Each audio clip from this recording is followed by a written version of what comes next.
Fala galera do oitavo ano, aqui é o professor Edward, o seu professor de História, e hoje continuamos no conteúdo de Brasil, o nosso Brasilzão amado, tentando compreender quais são as primeiras formas de organização do nosso território por Portugal.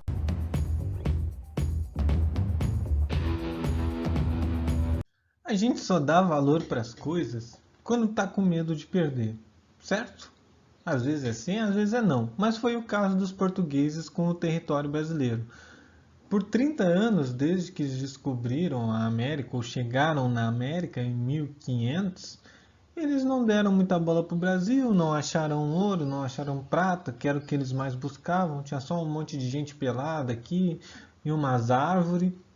Então eles não deram muita bola. Chegaram aqui, aí servia só de uma parada para os navios deles continuarem indo para a África e para as Índias, que era o lugar que eles realmente queriam ir durante as grandes navegações. Porém, em 1530, por volta de 1530, começou a ocorrer a expansão de outros países, de outros reinos que também começaram as suas navegações, como a França, a Holanda e a Inglaterra. Principalmente a Holanda e a França chegaram aqui no Brasil também e tentaram colonizar aqui. Viram que não tinha muita gente de outros países europeus, de outros reinos, e ó, território livre, espaço livre. E aí Portugal ligou o sinal de alerta. Como assim? A terra é minha. A terra não é de ninguém assim para chegar e fazer o que quiser com ela. Então, eles começaram a povoar essa terra e a organizar politicamente de um jeito que desse, sim, vantagens econômicas para eles. A primeira forma foram as capitanias hereditárias, depois o governo geral com a ajuda das missões jesuíticas. É isso que a gente vai ver na aula de hoje. As capitanias hereditárias, pessoal, elas foram a primeira forma de divisão do território brasileiro ainda quando ele era regido pelo Tratado de Tordesilhas, que a gente viu na aula passada. Então que o Brasil era só basicamente o litoral e nem o Rio Grande do Sul tinha ainda, era só essa parte aqui, só isso aqui era o Brasil, o resto era tudo da Espanha. As capitanias hereditárias eram um documento que o rei dava para algum português que ele gostava muito ou que se dispunha a vir para o Brasil. Às vezes poderia ser um criminoso, uma pessoa assim que tinha feito coisas ruins, mas queria recomeçar a vida e aí mandava para o Brasil, dava um título lá de capitão, que é da onde vem a capitania, e hereditária, porque esse pedaço de terra que o rei dava era para a vida inteira daquela pessoa e para os seus filhos, depois seus netos, enfim, ele não podia vender. Isso era uma coisa que estava expressa ali no contrato que ele fazia com o rei. Ele não podia vender para ninguém aquele pedaço de terra. Ele tinha que chegar e desenvolver, e quando ele morresse, só poderia ir para os filhos dele. Então ele não poderia ganhar dinheiro vendendo aquele terreno. Dá uma desperto, ganha o terreno do rei e depois revende para um espanhol, para o francês. Não. Ele tinha que continuar ali e os únicos que poderiam assumir depois seriam seus filhos. Esses terrenos também são chamados de sesmarias. Sesmaria nada mais é que um terreno muito grande, de centenas de milhares de hectares, que eram as capitanias hereditárias. Elas eram de tamanhos de estados, é como se fosse o Rio Grande do Sul dado para uma só pessoa. Imagina isso, um território grande como o Rio Grande do Sul dado para uma pessoa só. Então isso é uma sesmaria. E a obrigação dessa pessoa era desenvolver esse terreno. Ele tinha que descobrir o que tinha de bom aqui, plantar, que a plantação principal foi a cana-de-açúcar, né? Cana-de-açúcar dava muito bem aqui no Brasil, até hoje é uma das principais plantações do Nordeste brasileiro. Isso deu muito dinheiro para Portugal, essas plantações de cana-de-açúcar aqui no Brasil, por quase 150, 200 anos. E tinha que povoar aqui também e proteger daqueles estrangeiros, daqueles franceses e holandeses que estavam tentando vir dominar aqui. Só que não deu muito certo, pessoal. Faltava investimento, essas pessoas não recebiam muito apoio da coroa portuguesa, eram largados aqui e deixavam os caras se virar. E o que acontecia? O pessoal fugia, abandonava as terras e principalmente também pelo confronto com os indígenas. Nessa época, já em 1530, os indígenas já estavam pistola, já não queriam mais saber de português aqui. Então, quando eles entravam em contato, era a guerra certa, era a guerra no momento todo. E geralmente os indígenas tinham exércitos mais numerosos, guerreiros em maior número do que os portugueses tinham de pessoas aqui, e esses portugueses acabavam fugindo. As únicas duas capitanias que deram certo foi a de Pernambuco e a de São Vicente. Vendo que tinha dado errado esse negócio de capitania, que durou mais ou menos ali 18 anos, até 1548, o rei percebeu que ia ter que mudar. Ao invés de dividir o Brasil em várias capitanias, cada uma com o seu dono, ele decidiu então dividir o país em duas partes. A repartição do norte, onde a capital era Salvador, a primeira capital do Brasil, Salvador, e a repartição do sul, onde a capital era o Rio de Janeiro. O governo geral, por sua vez, teria um governador geral só para as duas repartições, e aí nas repartições teriam representantes do governador, que é o capitão-mor, responsável pela defesa, o promotor-mor, provedor-mor, pessoal, desculpa, que era o responsável por recolher os impostos dessas pessoas que moravam aqui no Brasil colônia, e o ouvidor-mor, que era o cara responsável por ouvir ali as disputas que tinha, resolver os impasses, enfim, ele fazia o papel da justiça.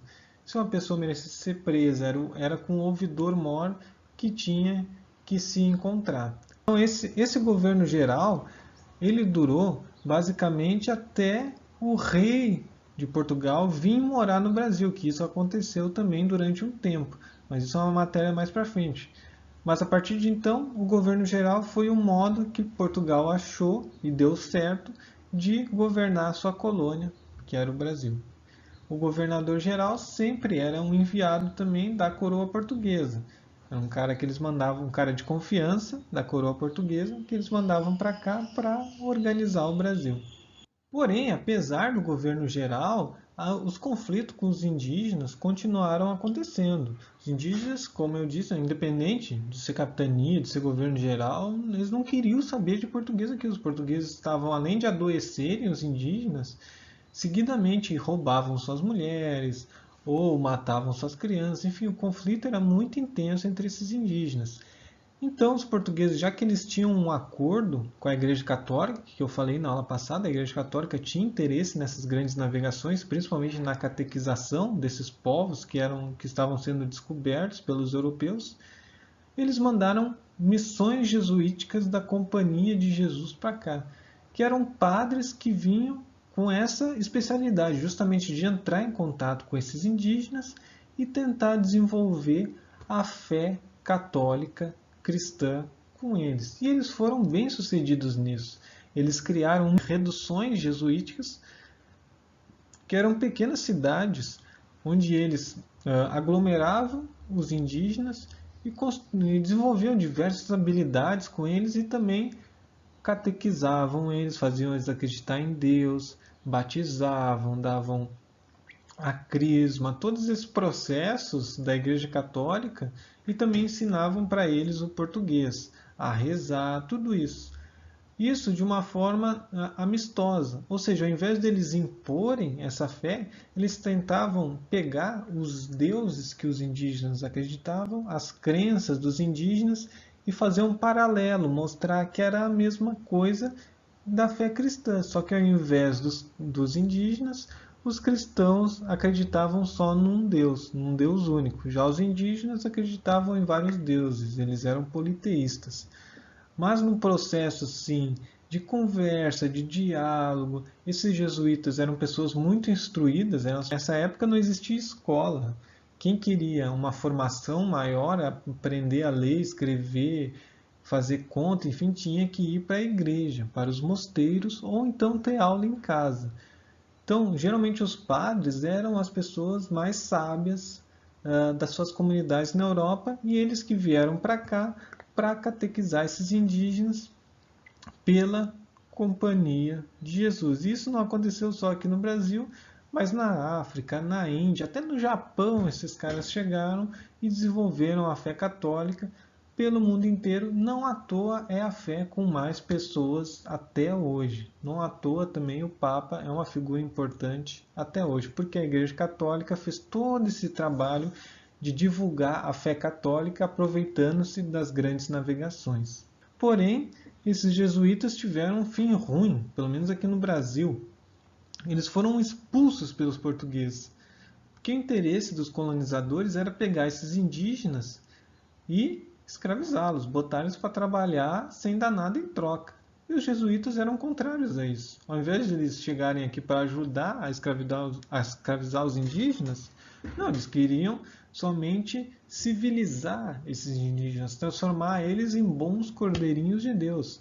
Então, quando começou esse conflito entre jesuítas e indígenas de um lado e os portugueses colonos do outro, isso acabou por criar um confronto muito grande de interesse. E no fim, até os espanhóis entraram nessa jogada, porque eles também tinham interesse de escravizar os indígenas e os jesuítas atrapalhavam os dois. Então, nesse momento, tanto os portugueses como os espanhóis se uniram para expulsar os jesuítas no Brasil. E foi o que aconteceu lá no século XVIII. Eles foram expulsos, os que não foram expulsos foram mortos, e os indígenas foram feitos de escravos por mais alguns séculos, tanto aqui no Brasil quanto nas colônias espanholas. Atividade dessa semana, então, pessoal, lá no Google Forms. Qual das capitanias hereditárias deu certo? Vocês vão marcar a opção correta. O que eram as sesmarias? Falei lá no começo do vídeo, tem no texto. Vocês vão responder. Como era o modelo de governo geral? Também falei, promotor, ouvidor. Interpretar esse trecho escrito pelo padre Manuel da Nóbrega, onde ele fala da importância dos indígenas para a coroa e da catequização. E vão marcar qual a opção certa de acordo com esse textinho aqui da 4.